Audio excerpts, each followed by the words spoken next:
क्योंकि जितनी भी सरकार होती है वो कहीं ना कहीं अपने बारे में ही सोचती है ज़्यादा। कई लोगों ने उसका विरोध किया था उसके बाद भी बच्चे वहाँ पर ग्राउंड में आए थे, उन्होंने कहा कि आपकी वजह से काफ़ी युवा बेरोजगार की ओर बढ़ते जा रहे हैं। तो मोदी जी का मैं बहुत बहुत धन्यवाद करना चाहता हूँ कि आपकी वजह से काफ़ी युवा बेरोजगार की ओर बढ़ते जा रहे हैं। मैं तो काफ़ी टाइम पहले बेरोजगार हो गया था, बट जैसे कि अब जैसे अग्निवीर भर्ती का रिजल्ट आ गया है और कल जैसे इतनी कम वैकेंसी, पहले जैसे कि जो 20 पन्नों का पेज होता था वैकेंसियों का निकला हुआ रहता था और कल सिर्फ 2 पन्नों में वैकेंसी थी। और मैंने देखा कि इतनी कम वैकेंसी, जीडी में सिर्फ 170 या 71 वैकेंसी थी और जैसे कि लास्ट टाइम 2600 वैकेंसी आई थी, इस बार आपने 170-71 इतनी कम वैकेंसी निकाली। और जैसे कि 2 साल बाद भर्ती आई थी, ठीक है, और 2 साल बाद भर्ती के बाद आपको कम से कम बम्पर भर्ती लेके आना चाहिए था। और जैसे कि आपने बोलता घर घर में फौजी मिलेगा, और इस हिसाब से अब देखा जाए तो घर घर में फौजी तो दूर की बात है, युवा अब फौज की नौकरी करना मेरे को लगता नहीं कि दोबारा फौज की तैयारी करेगा। और जैसे कि ग्राउंड में पहले दौड़ने वाले बहुत सारे लड़के मिल जाते थे, बट आप देख सकते हो कि खेलने वाले ही हैं, दौड़ने वाले कोई नहीं है। अब मेरे को ऐसा लगता है कि जैसे पहले मेरे को लगता था कि मैं बेरोजगार हो गया, कोई नहीं, हमारी कमी होगी दौड़ वगैरह में, कहीं ना कहीं हम पे कमी होगी। बट जिस हिसाब से लड़कों ने तैयारी करी और 2500 के आसपास कम से कम रिटर्न में बैठे थे लड़के, उस हिसाब से आपको कम से कम 2 साल के बाद जैसे भर्ती आई तो कम से कम वैकेंसी अच्छी देनी चाहिए थी। आपने कम से कम 200 से 250 वैकेंसी दी सारी ऑल मेरिट में। और जैसे कि थवा भैया भी मेरे साथ है, आप बताओ कि 2 साल बाद जैसे भर्ती आई और इतनी कम वैकेंसी निकली, और तो आपका क्या कहना है इस बारे में? देखिए, मेरा बस ये कहना है कि जैसे 2 साल बाद सभी बोल रहे थे भर्ती है भर्ती है भर्ती है, बहुत सारे बच्चे, क्योंकि एज अ पत्रकार हम देखते हैं बहुत सारे बच्चे बहुत सारी तैयारियां कर रहे थे भर्ती के लिए, और सभी ने सोचा था कि पहले तो अग्निपथ के जो अग्निवीर भर्ती जो इन्होंने निकाली है वो कई लोगों ने उसका विरोध किया था उसके बाद भी बच्चे वहाँ पर ग्राउंड में आए थे, उन्होंने कहा चलो ठीक है। कई बच्चों से जैसे हमारी बात हुई तो उन्होंने कहा कि 4 साल वर्दी, चाहे 4 साल के लिए मिले, वर्दी मिलती है तो हम कहीं ना कहीं अपने आप को गौरवान्वित महसूस करेंगे। उसके बाद वैकेंसी, ये बात बिल्कुल ठीक है कि वैकेंसी उस प्रकार से नहीं है जिस प्रकार से वैकेंसी होनी चाहिए थी।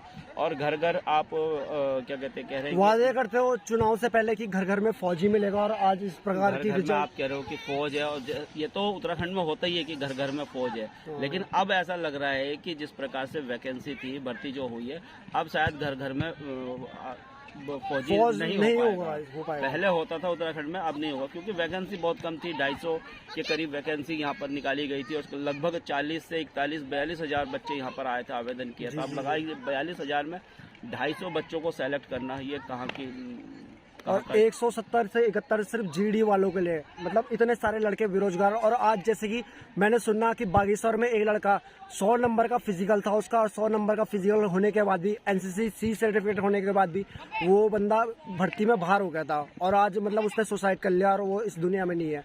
तो कहना, मैं तो क्या कहूँगा, सभी लोग कह रहे हैं ऐसे, तो किसी को अगर बुरा लगता है मेरी बातों से कि सरकार के लिए ऐसा बोलता है वैसा बोलता है, या मोदी जी के लिए कुछ बोल रहा है, तो मैं नहीं बोल रहा हूँ, सभी लोग बोल रहे हैं, सारे युवा बोल रहे हैं, और ऐसी सरकार को लाने वाले भी आप ही लोग हो, ठीक है ना। तो मैं तो गलत बन ही रहा हूँ सबके सामने, बट इस सरकार को लाने वाले सिर्फ आप ही लोग हो, और आप समझदार हो, ठीक है। दोबारा इस सरकार आनी चाहिए नहीं आनी चाहिए आपके ऊपर है, ठीक है।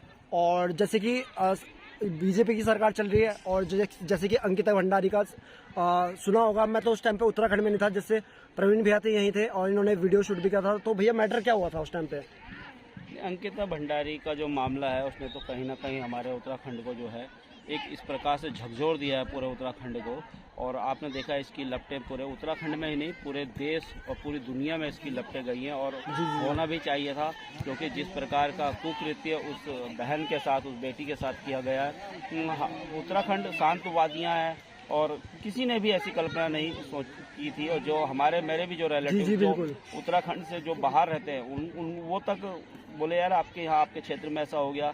तो बस यही कहूँगा कि जिस प्रकार से लोगों ने उस समय उस बहन का साथ दिया, और अब बस यही है उम्मीद कि उन लोगों को कम से कम फांसी की सज़ा मिले, और उनको कि आगे जब उनको फांसी की सज़ा मिलेगी या ऐसा उनके साथ कड़ी से कड़ी सज़ा मिलेगी, तो आगे से कोई भी इस प्रकार का कार्य करने से 100 बार सोचेगा। तो जैसे कि मेरा दोस्त भी अमित नेगी व्लॉग्स भी वीडियो बनाता है, और कल जैसे कि उसने भी वीडियो बनाई थी इसके ऊपर कि भर्ती में इस तरीके से नहीं होना चाहिए था और कम से कम वैकेंसी अच्छी आनी चाहिए थी। और जिस तरीके से अंकिता भंडारी का मैटर था, तो उसके गांव में भी जैसे कि अब जितने भी लड़कियां मतलब बाहर जॉब वगैरह करने के लिए जा रही है, तो उन सबको वापस बुला दिया और रात के टाइम पे मतलब ऐसे बाहर निकलने नहीं देते किसी को भी। तो लगाओ इस मैटर से इतना मतलब लोग डर चुके हैं और सरकार ने अभी तक उस चीज़ पे इतना मतलब ध्यान नहीं दे। अंकिता भंडारी के केस में जितने भी जिम्मेदार थे लोग, उनको अभी तक फांसी नहीं मिल पाई। और जैसे कि मैं बहुत सा वीडियो देख रहा हूँ, सभी लोग कह रहे हैं कि उन लोगों को फांसी दो, क्योंकि वो भी किसी की बेटी किसी की बहन रही है। तो सही बात है भाई, उसके जितने भी कातिल, जितने भी उसमें सहयोगी थे, उन लोगों को जल्दी से जल्दी फांसी मिलनी चाहिए। और बस मेन टॉपिक यही है कि इतने युवाओं को आपने सरकार ने बेरोजगार बनाया, तो इस सरकार को वापस लाना है या नहीं लाना है वो आप लोगों के ऊपर है। क्योंकि मैं तो यही कहना चाहूँगा, ऐसी सरकार दोबारा नहीं आनी चाहिए, क्योंकि सरकार ने बहुत पहले मेरे को बेरोजगार कर दिया था। मैं नहीं चाहता कि आने वाले जितने भी मेरे भाई है वो बेरोजगार हो, क्योंकि लड़के 3-3, 4-4 साल से दौड़ रहे थे यार।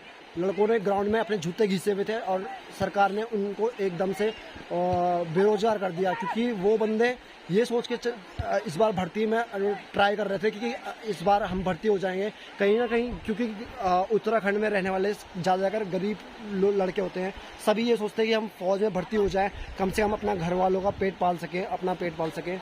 और सरकार ने उन लड़कों के साथ ऐसा, युवाओं के साथ ऐसा खिलवाड़ किया कि जितने भी भर्ती मारने वाले युवा थे, आधे से ज़्यादा सारे के सारे निराश हो गए। और जितने भी युवा भर्ती हुए हैं, उनको तो मैं बधाई दूंगा ही दूंगा कि कम से कम वो लड़के अग्निवीर बने और 4 साल के लिए इस देश के लिए काम करेंगे। तो उनको बहुत बहुत बधाई। सभी बाकी सारे जितने भी युवा हैं उनको बोल देना चाहता हूँ कि आप लोग हिम्मत ना हारो और गलत कदम ना लो, क्योंकि बहुत सारे लड़के गलत कदम ले लेते हैं ऐसे टाइम पे।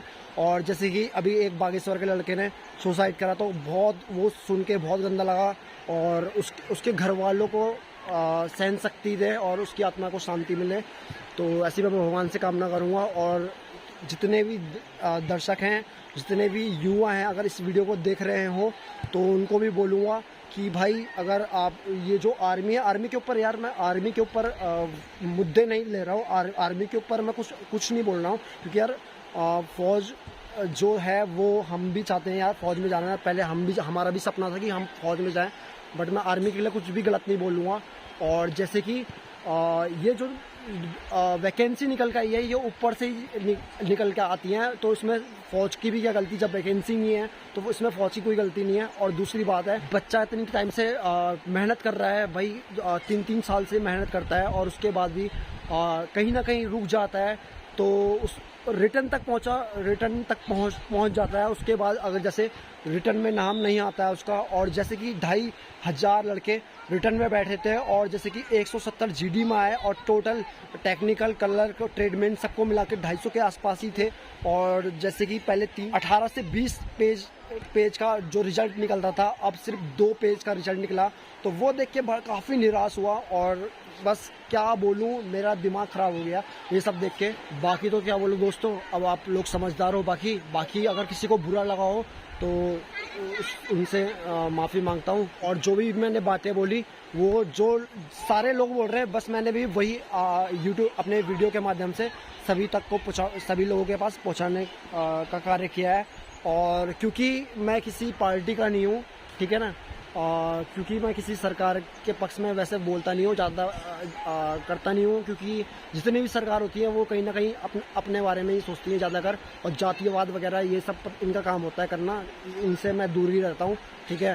तो बस मेरा ये कहना था कि यार युवाओं को बेरोजगार ना करें, ठीक है। और जितने भी लड़के बाहर हुए हैं, कहीं ना कहीं आगे की सोचो, क्योंकि ये फौज है, ये अब फौज में मेरे को लगता नहीं है कि आने वाले टाइम पे वैकेंसी आ भी जाएगी, क्योंकि सरकार जब भी इलेक्शन वगैरह होते हैं तो सरकार बोल देती है हम ऐसा करेंगे, वैसा करेंगे, ऐसा करेंगे, वैसा करेंगे। क्योंकि कोटद्वार में आज भी सारी जगह रोड टूटी फूटी पड़ी है और गंदगी फैली पड़ी है, बहुत सारे युवा बेरोजगार है, बट सरकार ने यहाँ पे अपना बस इलेक्शन में जीत जाती है, उसके बाद वादे बड़े बड़े करती है पर उन वादों को पूरा नहीं करती है।